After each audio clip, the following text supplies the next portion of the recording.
Reels वाली बहू। प्रज्ञा को रील्स बनाने का बड़ा ही क्रेज है और वो दिन भर रील्स बनाती रहती है। खाते पीते घूमते फिरते घर में कॉलेज में रील्स बनाने के कारण प्रज्ञा पूरे कॉलेज में हाईलाइटेड है। जहां उसके रील्स सभी को पसंद आते हैं, वहीं मनीषा चिंता में डूबी रहती है।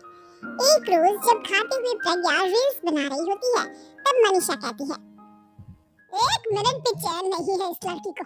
ये नहीं कि खाना तो आराम से खा ले, लेकिन नहीं, अरे थोड़ी देर रील्स नहीं बनाओगी तो आसमान नहीं टूट पड़ेगा। अरे मम्मी, इसी को तो कहते हैं डिटर्मिनेशन। तुम नहीं समझोगी ये सब। भगवान, इस लड़की को सद्बुद्धि दे। जा देखो, तब तेरा बाका मुंह बनाती रहती है।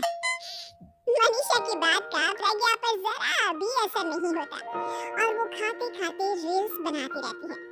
दिन बीतने लगते हैं और देखते देखते प्रज्ञा का कॉलेज भी खत्म हो जाता है। आए दिन कोई ना कोई मनीषा को प्रज्ञा की शादी करवाने का सुझाव दे जाता है। सब ठीक ही कहते हैं, प्रज्ञा की शादी कर देनी चाहिए। अपने घर के काम काज में व्यस्त हो जाएगी तो खुद ही ये रील्स और नाच गाना बंद हो जाएगा। मनीषा और प्रेम प्रज्ञा के लिए एक अच्छा लड़का ढूंढने लगते हैं और तभी विकी का रिश्ता प्रज्ञा के लिए आता है, जिसने प्रज्ञा को उसकी रील्स देखकर पसंद कर लिया था। अगले दिन विकी अपने माता पिता के साथ प्रज्ञा के घर पहुंच जाता है और प्रज्ञा साड़ी पहने हाथों में चाय की ट्रे लिए उनके सामने आती है। जब विकी को पसंद है तो हमें भी बहू पसंद है। बहन जी, आप बारात की तैयारी कीजिए। एक बार लड़का लड़की अकेले में बात कर ले तो अच्छा रहेगा। हाँ हाँ, क्यों नहीं।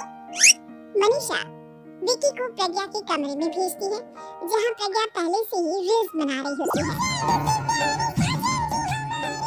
तभी विकी कहता है, आ गए आपके साजन जी। हमारे साथ ये रील्स कंप्लीट करते तो और भी अच्छा रहता।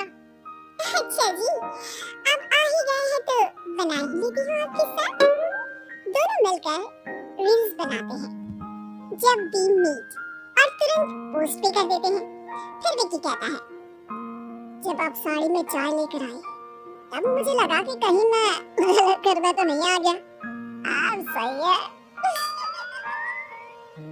दोनों की शादी पक्की हो जाती है और शादी के दिन भी प्रज्ञा रील्स बनाने से चुकती नहीं, यहाँ तक कि बारात के समय भी नाचते हुए रील्स बनाती है। सभी लोग प्रज्ञा की तारीफ के पुल बांध देते हैं और प्रज्ञा नाचती गाती अपने ससुराल चली जाती है। सब कुछ अच्छा चल रहा होता है।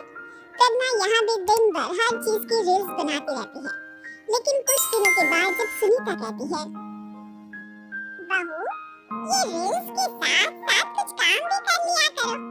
वैसे तुझे और क्या-क्या बनाना आता है?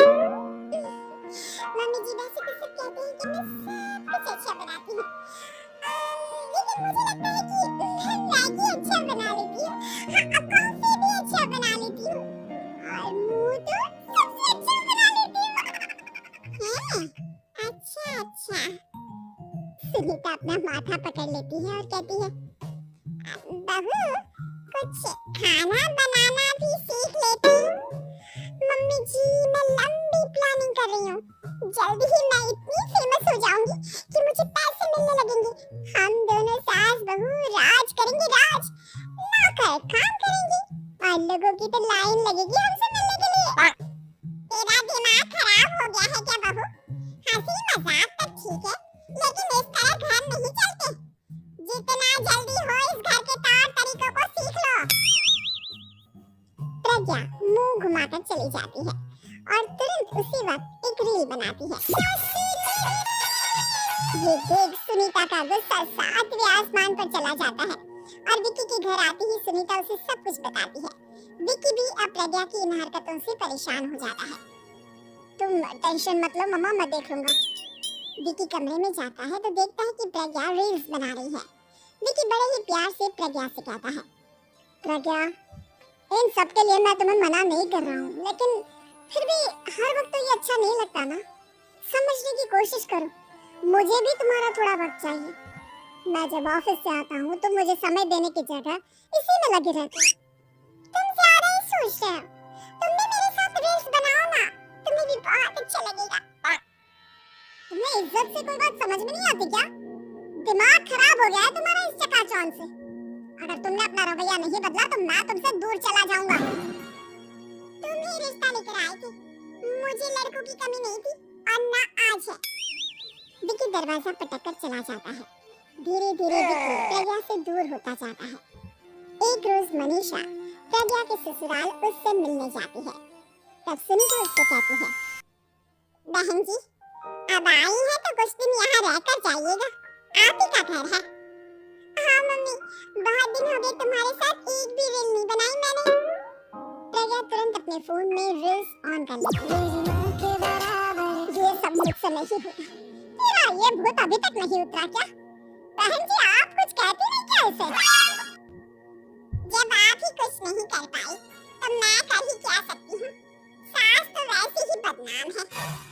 शाम को घर की लाइट चली जाती है और मनीषा प्रज्ञा से कहती है, मेरे घुटनों में बहुत दर्द हो रहा है, तो लाइट का कुछ इंतजाम करना बेटा।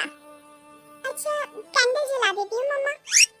प्रज्ञा गाते हुए कैंडल जलाती है और खिड़की के पर्दे के पास रख देती है। मनीषा जिसे बहुत दर्द हो रहा है वो सो जाती है और प्रज्ञा हमेशा की तरह अपनी रील्स में लग जाती है। उधर कैंडल की वजह से पर्दा आग पकड़ लेता है और मनीषा के कमरे में आग लग जाती है। बचाओ! बचाओ! सभी भागते हैं और विकी कमरे की आग बुझाने में लग जाता है, लेकिन तब तक मनीषा आधी जल चुकी थी। मनीषा की हालत देख प्रज्ञा रोने लगती है। विकी मनीषा को तुरंत हॉस्पिटल ले जाता है और उसे एडमिट कराता है। विकी प्रज्ञा से कहता है, देख लिया ना, तुम्हारे इस नाच गाने की वजह से आज तुम्हारी माँ की जान जाते जाते रह गई। अब पता नहीं तुम और क्या चाहती हो। उधर डॉक्टर कहते हैं, इनकी हालत बहुत नाजुक है, आधे से ज्यादा जल चुकी है। प्रज्ञा रोती हुई मंदिर में जाती है और भगवान के आगे जाकर कहती है, भगवान मेरी माँ को ठीक कर दो, मैं कसम खाती हूँ आज से ये रील्स बनाना छोड़ दूंगी, बस मुझे मेरी माँ वापस मिल जाए। 2 दिन बीत जाते हैं और मनीषा खतरे से बाहर आ जाती है। पेशेंट अब ठीक है, आप लोग उनसे मिल सकते हो। सब कोई मनीषा से मिलता है और प्रज्ञा सबके सामने अपना फोन तोड़ देती है। मुझे माफ कर दो मम्मा, मैंने तुम लोगों की बातों को नजरअंदाज किया। बेटा कोई भी चीज जरूरत से ज्यादा खराब है। मैंने तुम्हें रील्स बनाने से कभी मना नहीं किया, लेकिन हर वक्त एक ही चीज तो सही नहीं है।